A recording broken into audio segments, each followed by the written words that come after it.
I see a ton of fat people out there. Hell, I used to even see one in the mirror. And I took steps in order to correct that horrific situation because it is, in fact, the year 2022 and it is completely unacceptable to be fat. No questions asked, no answers needed. Don't be fat. It's easy, especially if you're in a first world country.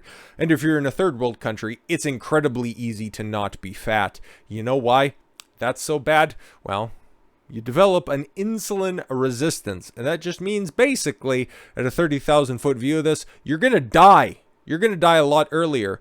So you want to try to avoid that. So what are 8 foods and 8 different nutrients? Because let's be fair, it's not specifically foods. It's also different ingredients that help you out with insulin resistance. Okay. The long and short of it, I could name some foods that you'd want to stay away from. Mostly Oreos, Twix, okay, Lay's barbecue potato chips. Okay, I think you know where I'm going with this one. Okay. Don't be diabetic or diaben out there, okay? Fix your food habits first and foremost.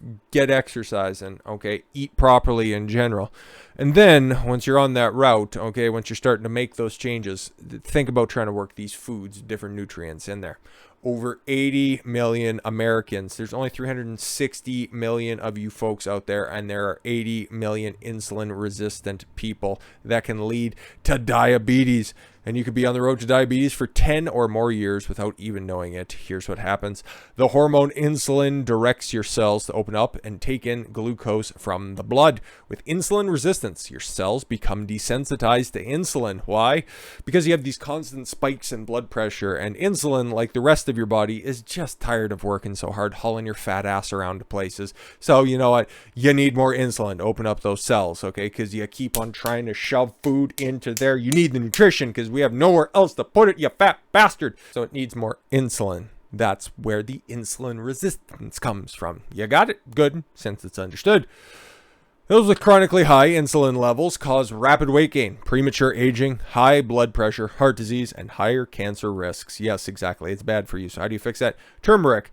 That's what I'm saying. There's herbs, spices, and foods that are your first line of defense. After just walking around, fat ass, how about that as well? But turmeric, 100% effective in that's a bold-ass claim.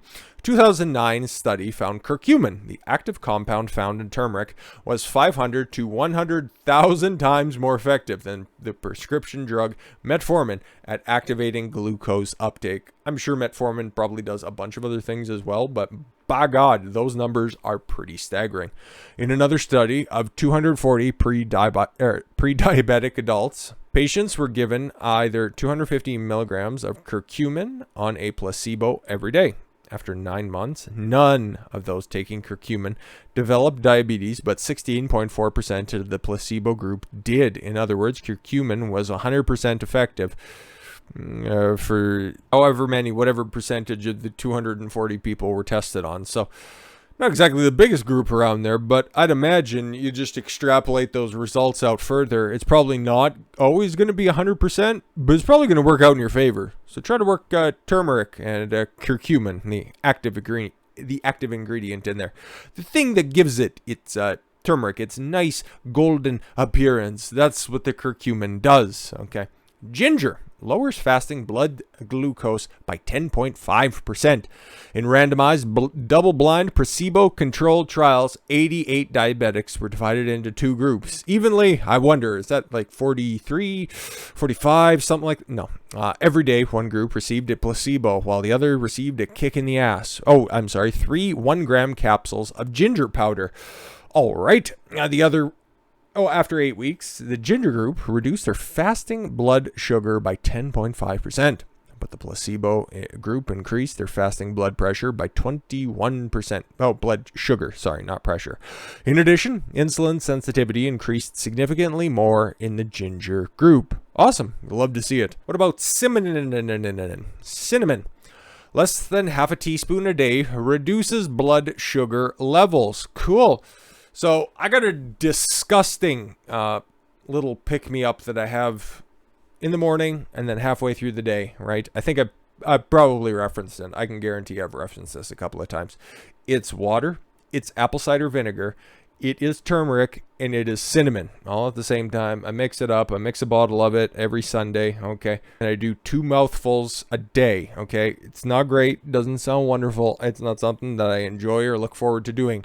I just know the benefits of cinnamon, apple cider vinegar, which we might get to, maybe, or something like that, and turmeric as well. And plus, the vinegar in it also helps keep plaque away off of my teeth, and I'm pretty conscious about the whiteness of my smile, so I'll try to keep it as white as possible.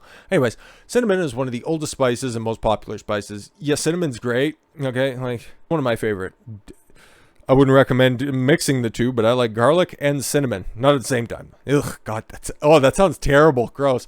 It's been used for millennia for both flavoring and medicinal quantities. Cinnamon has been shown to normalize blood sugar levels in type 2 diabetics. That's the one that you inflict on yourself by improving the ability to respond to insulin. In a meta-analysis of 8 clinical studies show that cinnamon or cinnamon extract lowers fasting blood glucose levels. Cinnamon works in part by slowing the rate at which the stomach empties after eating. In one study, subjects ate a cup of rice pudding, with a hand without a teaspoon of cinnamon. Adding the cinnamon slowed the rate the stomach emptied by from 37 to 35.5 or 34.5, sorry, and significantly slowed the rise in blood sugar levels. Even less than half a teaspoon a day reduces blood sugar levels in type 2 diabetics. Huh, cool. And then they got a recipe idea for cinnamon apple smoothie. That sounds like something. Olive leaf extract. No idea. Results comparable to metformin. Interesting. University of Auckland. Oh, it's from down under. So does that mean that the study actually happened? Because is Australia really real at the end of the day? Maybe somebody should do a study on that. Researchers proved that olive leaf extract decreases insulin sensitivity. In a randomized, double-blind, placebo-controlled study, 46 overweight men were divided into 2 groups. Oh, it's invalid. It's a sexist study. One group received capsules containing olive leaf extract, and the other group received a placebo.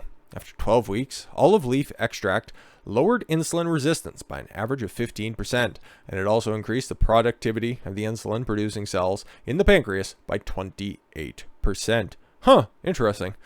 I don't know how you'd work in olive leaf extract, but if you can, go for it. It sounds great.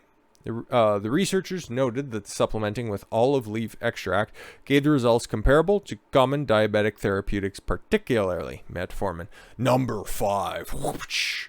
Berries lower after meal insulin spike. Yeah, that's been something that's commonly known for a while, okay, in certain dietary communities, but okay. Strawberries, bilberries, lingonberries, and chokeberries were effective. So was a mixture consisting of straw, bill, cran, and blackberries. Oh, okay. What about blueberries, though?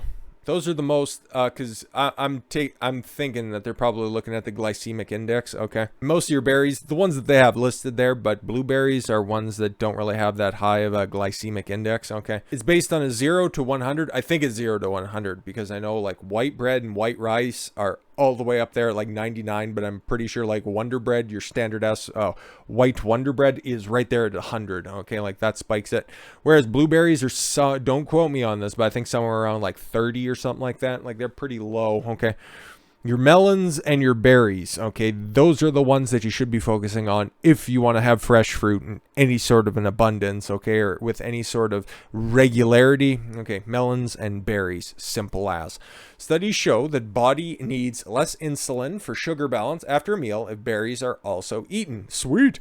A study of healthy women in Finland, stunning and brave study, that's what you should say. Subjects were asked to eat white and rye bread with or without a selection of different pureed berries. Starch in the bread alone spikes after meal glucose levels, but the researchers found that adding berries to a bread significantly reduced the after meal insulin spike. Aha! So black seed, Nigella sativa, just 2 grams reduces insulin resistance. A study of 94 pre-diabetic patients, researchers prescribed either 1, 2, or 3 grams of Nigella sativa capsules. Oh, okay. They found that the dose of 2 grams per day, black seed, significantly reduced fasting blood?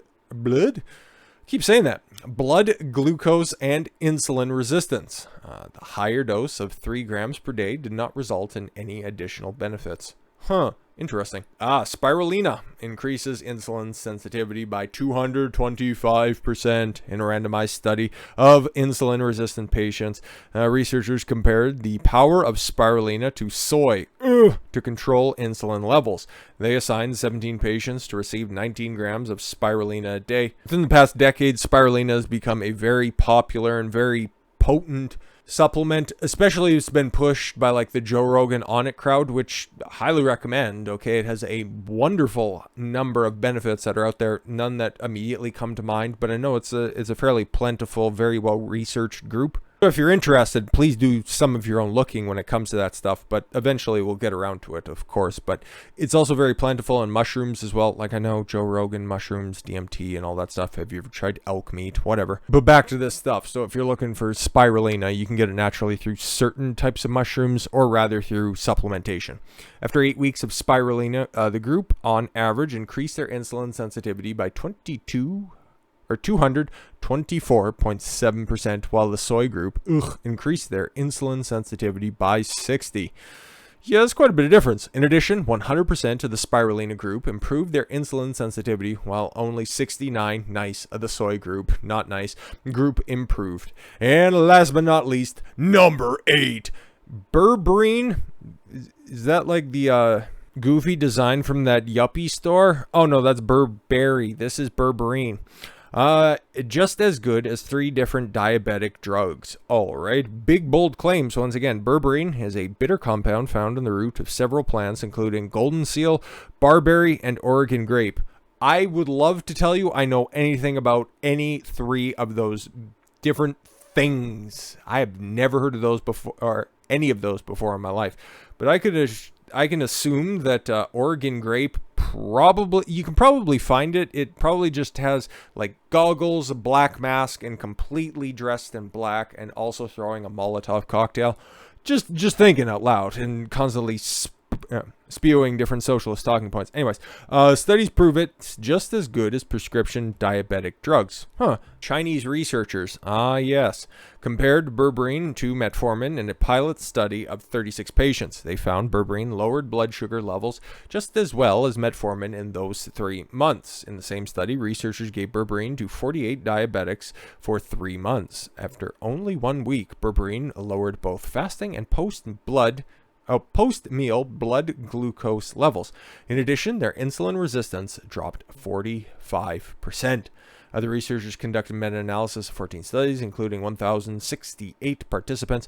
They found berberine performed just as well as metformin, glimpizide, and roglastone, medical terms. Those are the 3 top diabetic drugs on the market. If you're diabetic, you probably know better than I do. I know about metformin. The rest of that stuff, yeah, your guess is as good as mine.